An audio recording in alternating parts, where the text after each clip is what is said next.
और ये बात थी बीजेपी की अभी तक, लेकिन अब हम कांग्रेस के एंगल से बात करेंगे।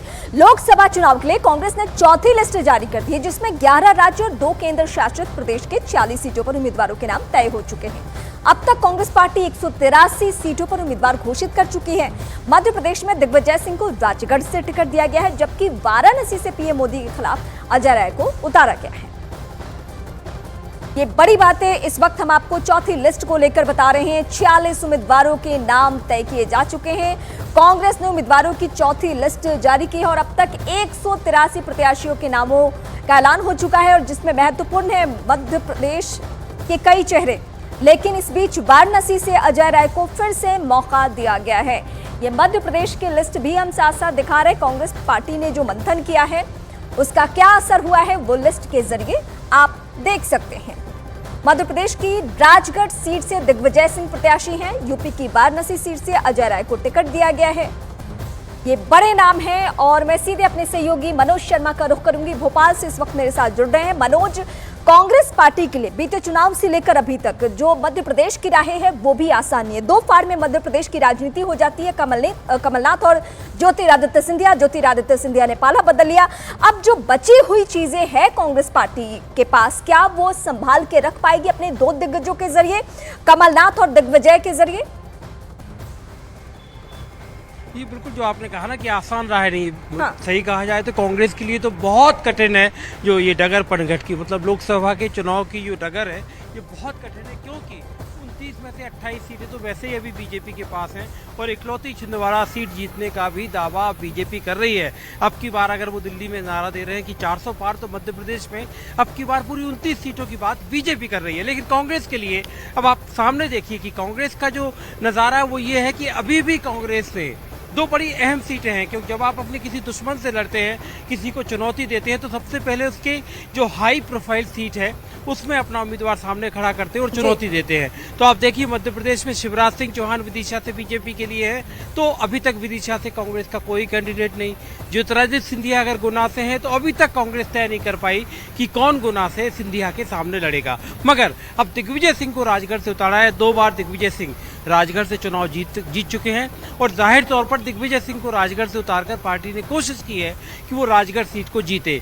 इसके अलावा कांतिलाल भूरिया एक आदिवासी बहुल सीट है जो रतलाम झाबुआ, उस सीट पर कांतिलाल भूरिया भी पहले पूर्व केंद्रीय मंत्री रह चुके हैं, कई मर्तबा वो वहां से चुनाव जीते। तो ये जो आप बता रहे हैं उसका लब्बो-लुआब यही है कि कांग्रेस पार्टी के पास अभी भी बचे खुचे वही 2-4 दिग्गज है। इसके अलावा अभी भी उसने कार्यकर्ताओं को उस लेवल तक तैयार नहीं किया कि वो 2024 के चुनाव में किला फतह कर सके। कांग्रेस ने अपनी चौथी लिस्ट में यूपी की 9 सीटों पर अपने प्रत्याशियों का ऐलान किया है। कांग्रेस ने राज्य की सबसे वीवीआईपी सीट वाराणसी से पीएम मोदी के खिलाफ अजय राय को प्रत्याशी बनाया है, तो वहीं देवरिया से अखिलेश प्रताप सिंह, सहारनपुर से इमरान मसूद और अमरोहा से दानिश अली को टिकट दिया गया है। यूपी में सपा के 7वें गठबंधन के तहत यूपी की 80 में से सिर्फ 17 सीटों पर कांग्रेस चुनाव लड़ रही है। ये इस वक्त की सबसे बड़ी जानकारी आप दर्शकों को हम दे रहे हैं, जहां पे कांग्रेस पार्टी की स्थिति क्या है इस वक्त हम बता रहे हैं।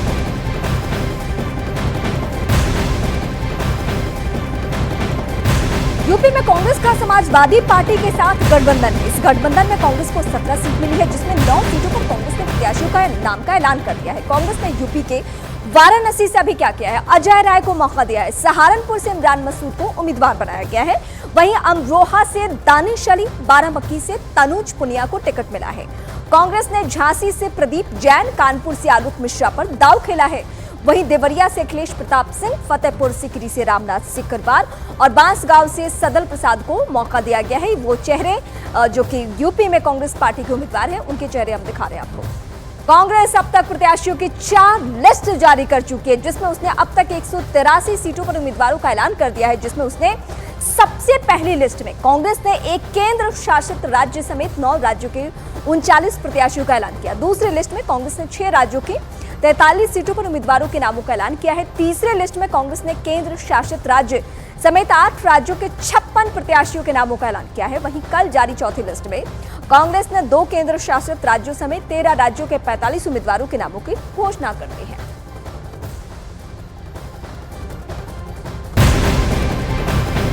कांग्रेस के लिए यूपी के अमरोहा सीट से दानिश अली को प्रत्याशी बनाए जाने पर विरोध का सामना करना पड़ा है। पार्टी के कार्यकर्ता ही दानिश अली का विरोध कर रहे हैं। दानिश अली को बाहरी प्रत्याशी बताकर अमरोहा के सैकड़ों कार्यकर्ताओं ने दिल्ली में कांग्रेस दफ्तर के बाहर प्रदर्शन भी किया।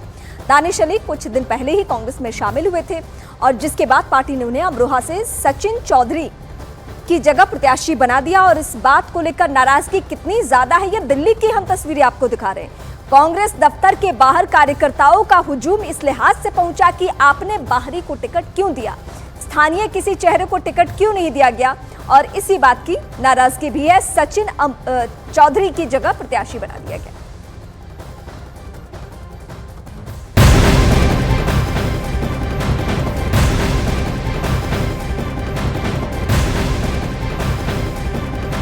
सियासी खबरों से अलग हम कुछ और बड़ी बातें करेंगे। शराब घोटाला केस में गिरफ्तार अरविंद केजरीवाल और के कविता से जल्द ही आमने सामने बिठाकर पूछताछ हो सकती है। शराब घोटाले में गिरफ्तार बीआरएस नेता के कविता की ईडी रिमांड 26 मार्च तक बढ़ा दी गई है। ईडी की दलील यह है कि के कविता का साक्षी और केस के दूसरे आरोपियों से आमना सामना करवाना बेहद जरूरी है और यही वजह है कि अरविंद केजरीवाल की गिरफ्तारी भी हुई है। ईडी की दलीलें और क्या है वो भी हम आपको बता दें। ईडी की दलीलें यह है कि के कविता के जरिए ही साउथ लॉबी ने 100 करोड़ रुपए की रिश्वत लेकर नई शराब नीति में एंट्री की थी। ईडी का दावा तो यह भी कि 100 करोड़ रुपए के इस रिश्वत कांड में आम आदमी पार्टी ने 45 करोड़ रुपए गोवा चुनाव में खर्च किए। ऐसे में ईडी सूत्रों का कहना तो यह भी है कि दिल्ली के मुख्यमंत्री अरविंद केजरीवाल के कविता का आमना सामना करना जांच एजेंसी बेहद जरूरी समझ रही है ताकि नई शराब नीति की साजिश और मुख्य तौर पर मनी ट्रेल का खुलासा हो सके। बहुत जल्द के कविता अरविंद केजरीवाल दोनों को आमने सामने बिठाकर पूछताछ होनी है और मनी ट्रेल के बारे में पता लगाने की कोशिश। हालांकि अरविंद केजरीवाल की तरफ से अभी भी दावा दलीलें यही कि आरोप निराधार है, इसमें कोई आधार नहीं है, ये राजनीतिक साजिश है। जबकि ईडी की टीम का कहना है कि हमारे पास बहुत कुछ है। कांग्रेस के कई नेता केजरीवाल को नैतिक तौर पर इस्तीफा देने की बात कह रहे हैं तो बीजेपी नेता केजरीवाल को शराब घोटाले का मास्टरमाइंड बता रहे हैं।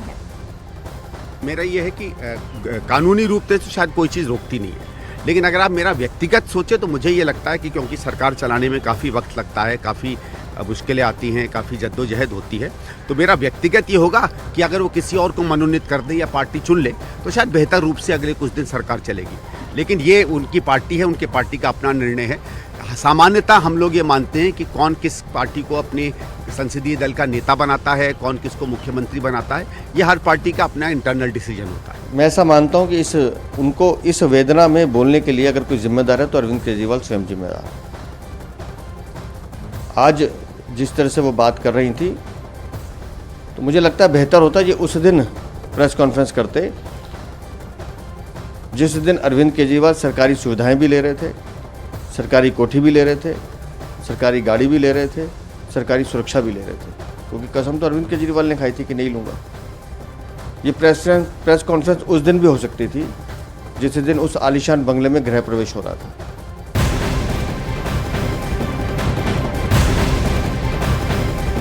दिल्ली के सीएम अरविंद केजरीवाल को दिल्ली हाईकोर्ट से फिर झटका लग चुका है। हाईकोर्ट ने केजरीवाल की याचिका पर त्वरित सुनवाई से इनकार कर दिया है। दिल्ली हाईकोर्ट केजरीवाल की याचिका पर 27 मार्च को सुनवाई करेगा। दिल्ली के मुख्यमंत्री अरविंद केजरीवाल ने अपनी गिरफ्तारी और ईडी के रिमांड के खिलाफ हाईकोर्ट का रुख किया था। उन्होंने रिमांड और गिरफ्तारी को अवैध बताया है और खुद को तुरंत रिहाई का हकदार बताया है। लेकिन 27 मार्च को ही ये सुनवाई हो सकती है।